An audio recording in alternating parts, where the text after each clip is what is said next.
Hello everyone, you are watching Ad Plus Home Tutor, and in this session of Indian Polity and Constitution, we will study Article 114. तो शुरू करते हैं बिना किसी देरी के।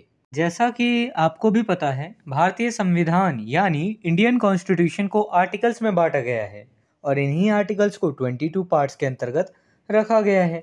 इसी 22 पार्ट्स में से 5वें पार्ट में द यूनियन के बारे में बताया गया है, जिसके अंतर्गत आर्टिकल 52 से लेकर आर्टिकल 151 तक के सारे आर्टिकल आते हैं। यहाँ हम बस आर्टिकल 114 पर चर्चा करेंगे। देखिए, आर्टिकल 114 पार्ट 5 के चैप्टर 2 के अंतर्गत आता है। यहाँ मैं पहले कंटेंट को इंग्लिश में रीड करूँगा, फिर उसकी मीनिंग आपको हिंदी में समझाऊँगा, ताकि आपको कंसेप्ट ज़्यादा से ज़्यादा समझ आ सके। Article 114 talk about appropriation bills. Article 114 के तहत एप्रोप्रिएशन बिल्स के बारे में चर्चा की गई है। अब ये एप्रोप्रिएशन बिल होता क्या है, ये हम आगे की स्लाइड में पढ़ेंगे जब हम आर्टिकल 114 के क्लॉज फर्स्ट के बारे में पढ़ेंगे। देखिए, आर्टिकल 114 को समझने के लिए हमें आर्टिकल 113 को समझना ज़रूरी है। यहाँ पे ये पॉइंट मैंने समझाया है कि इसमें थोड़ा सा हम समझ लेते हैं आर्टिकल 113 को, कि expenditure charge upon consolidated fund of India जब किया जाता है, चार्ज मतलब भारित, जब कंसोलिडेटेड फंड पर भारित होता है वह, तो उसमें क्या होता है, उसमें डिमांड फॉर ग्रांट की ज़रूरत नहीं है, क्योंकि इसमें मान लीजिए चार्ज बेसिकली ऐसा होता है कि चार्ज एक्सपेंडिचर आप ऐसा मान सकते हैं जैसे सैलरी वगैरह प्रेसिडेंट की, तो ये सब तो फिक्स है। इसके लिए डिमांड फॉर ग्रांट की क्या ज़रूरत है। हाँ, डिस्कशन ज़रूर हो सकता है लोकसभा में, पर डिमांड फॉर ग्रांट की कोई ज़रूरत नहीं है। लेकिन expenditure made from the consolidated fund of India, जो आर्टिकल 113 के क्लॉज 2 में दिया गया था, तो उसमें तो ज़रूरी है डिमांड फॉर ग्रांट की। तो उसमें वोट करेंगी लोकसभा, वो लोकसभा के द्वारा वोट किया जाएगा और उस वोट के आधार पर डिमांड फॉर ग्रांट दिया जाएगा कि कितना पैसा दिया जाए इस पर्टिकुलर थिंग के लिए कंसोलिडेटेड फंड ऑफ इंडिया से। अब उसमें तो डिसाइडेड है ही चार्ज एक्सपेंडिचर में कि इतना दिया जाना है, बस डिस्कशन हो सकता है लोकसभा में, लेकिन डिमांड फॉर ग्रांट की बात नहीं आ सकती वहाँ पे।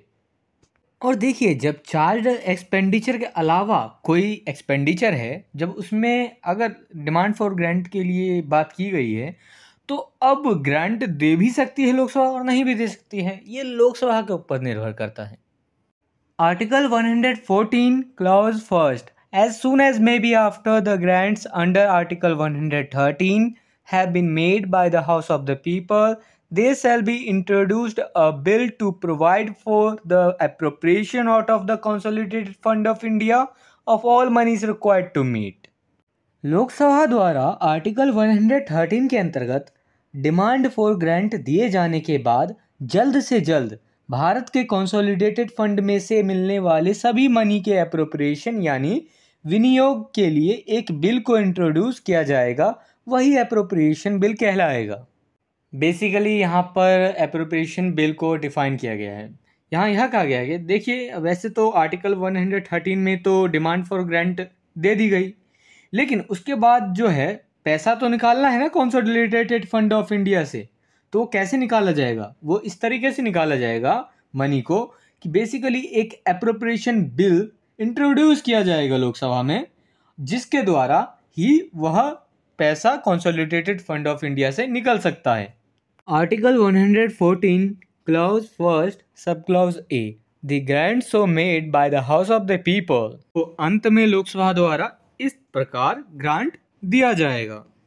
बेसिकली आर्टिकल 113 में गवर्नमेंट की तरफ से डिमांड फॉर ग्रांट दे दिया गया था लोकसभा को, लेकिन लोकसभा ने ग्रांट नहीं दिया उस time.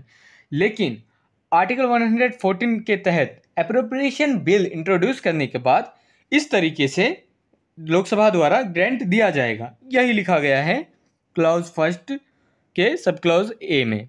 Article 114 clause first sub clause B, the expenditure charged on the consolidated fund of India but not exceeding in any case the amount shown in the statement previously laid before parliament। देखिए, demand for grant जो दिया जाएगा वो भारत के consolidated fund पर charge होगा, लेकिन किसी भी मामले में पार्लियामेंट के समक्ष पहले रखे गए स्टेटमेंट में दर्शाई गई अमाउंट से अधिक नहीं होगा। देखिए, जो एप्रोप्रिएशन बिल इंट्रोड्यूस किया जाएगा आर्टिकल 114 के तहत, उसमें जो डिमांड की जाएगी, वह जो डिमांड होगा, वो डिमांड फॉर ग्रांट जो पहले की गई थी आर्टिकल 113 के तहत लोकसभा के समक्ष, उससे ज़्यादा नहीं दर्शाई जाएगी। मान लीजिए पुल का निर्माण करना है, वो बजट में भी बता दिया आर्टिकल 112 के तहत कि 20,000 करोड़ खर्च होना है, और डिमांड फॉर ग्रांट भी हो गया आर्टिकल 113 के तहत कि उसमें 20,000 करोड़ खर्च होना है। और अब आके कह दिया अप्रोप्रिएशन बिल में कि नहीं भैया 30,000 करोड़ खर्च होना है। तो भैया ऐसा नहीं मिल सकता इतना पैसा। तो जितना भी स्टेटमेंट में पहले ही लोकसभा के समक्ष बता दिया गया है या फिर अप्रूव कर दिया गया है, स्टेटमेंट में बता दिया गया है, उतना ही दिया जाएगा, उससे अधिक नहीं दिया जाएगा। Article 114, Clause 2nd. No amendment shall be proposed to any such bill in either House of Parliament which will have the effect of varying the amount of altering the destination of any grant so made, or of varying the amount of any expenditure charged on the Consolidated Fund of India, and the decision of the person presiding as to whether an amendment is inadmissible under this clause shall be final. Parliament के किसी भी सदन में ऐसे किसी भी bill में कोई अमेंडमेंट प्रस्तावित नहीं किया जाएगा जिसका प्रभाव अमाउंट में परिवर्तन करने या किसी ग्रांट के डेस्टिनेशन को बदलने या भारत के कंसोलिडेटेड फंड पर चार्ज एक्सपेंडिचर के अमाउंट को बदलने का प्रभाव हो।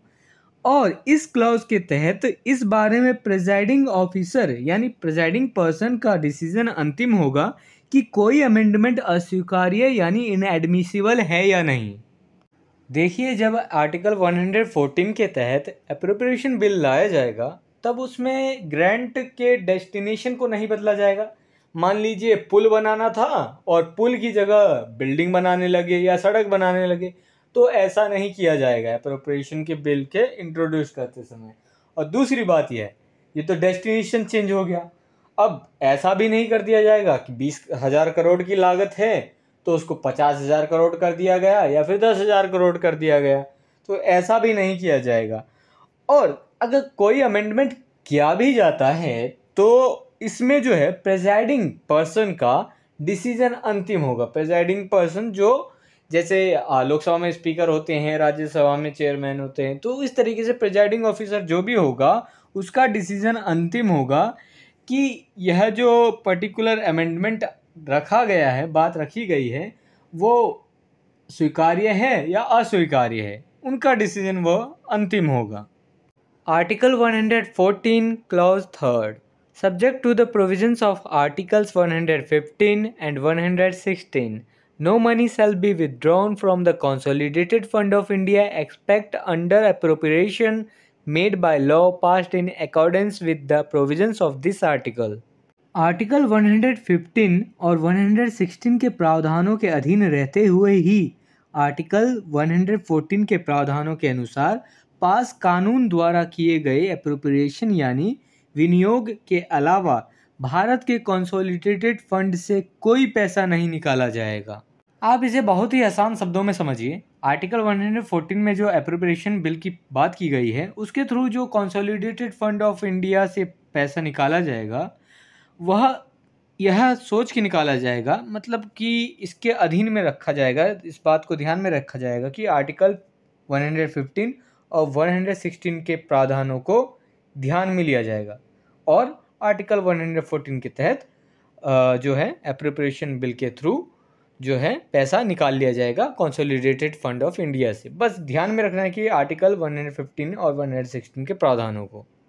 If this video is helpful for you, then please like and share this video, and if you want see some more these type of videos, then subscribe the channel and click the bell icon and select the all option for upcoming videos.